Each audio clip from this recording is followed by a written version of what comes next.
everyone, welcome. My name is Nat Mardy and I'm the founder of a garden-based social enterprise called Hackney Herbal.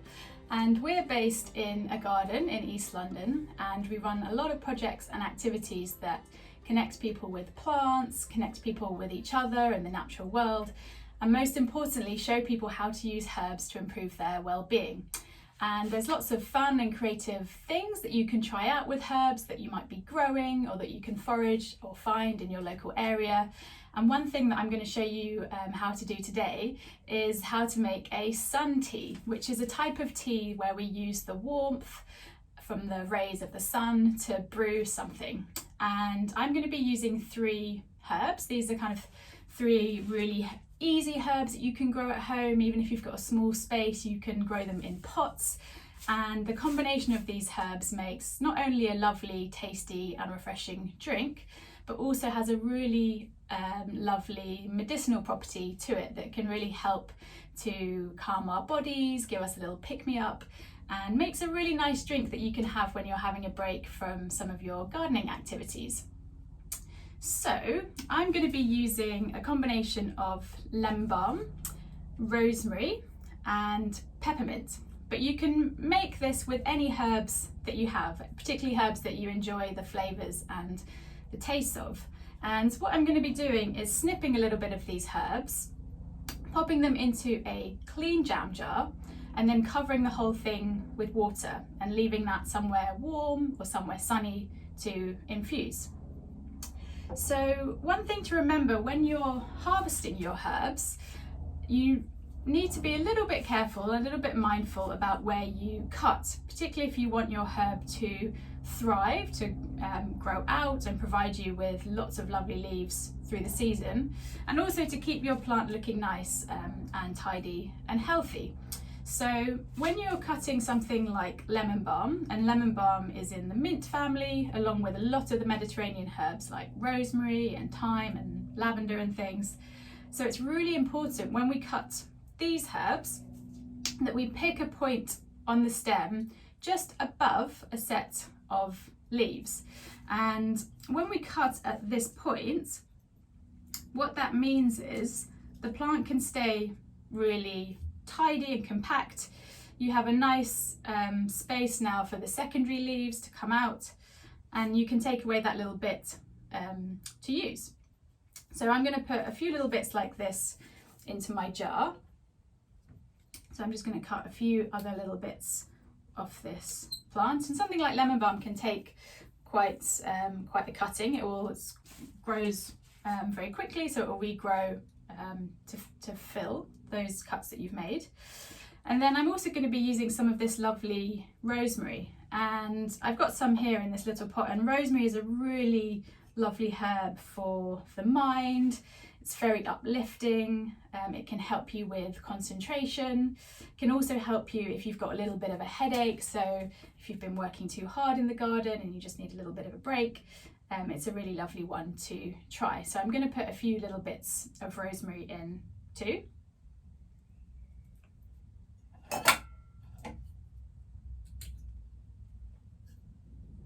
And you can give them just a little bit of a snip. You don't need to break them up too much. You just want to be able to fit them into your jar. So we've got our lovely rosemary for kind of concentration, a nice kind of brain stimulating plants. We've got our lemon balm, which is sweet and lemony and is very calming, has a very kind of calming effect on our nervous system if we're feeling a little bit stressed. And the final thing I'm going to add in is some peppermint. So you can use any variety of mint that you're growing. Peppermint is a really lovely fragrant one. It grows very easily. It's also something very easy to grow in a more shady spot.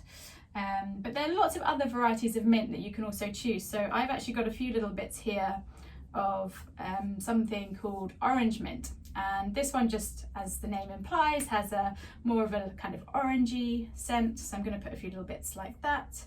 And I might actually just pinch out a little bit of this peppermint. And again, pinching out the tips of your herbs like this will also then encourage the plant to make more leaves lower down on the stem. So you're going to end up with a bigger plant overall. So when you're picking, you just want to loosely fill your jar. It doesn't have to be jam packed, and because these herbs are fresh, they're packed with oils and flavours that are going to make this tea really, really tasty. So with herbs, a little bit goes a long way. And then once you've done that, the next thing I'm going to do is just to pour some cold water just from the tap over to fill my jar.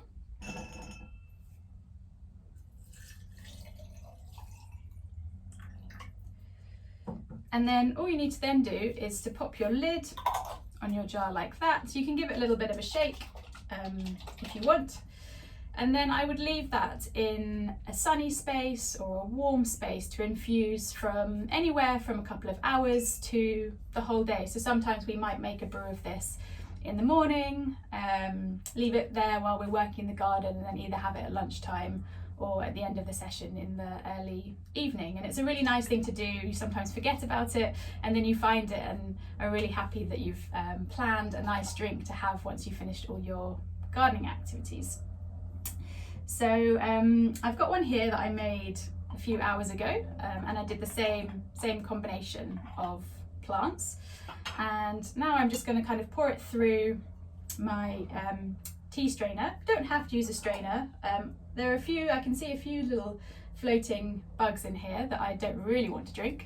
So I'm going to use my tea strainer just to get rid of those.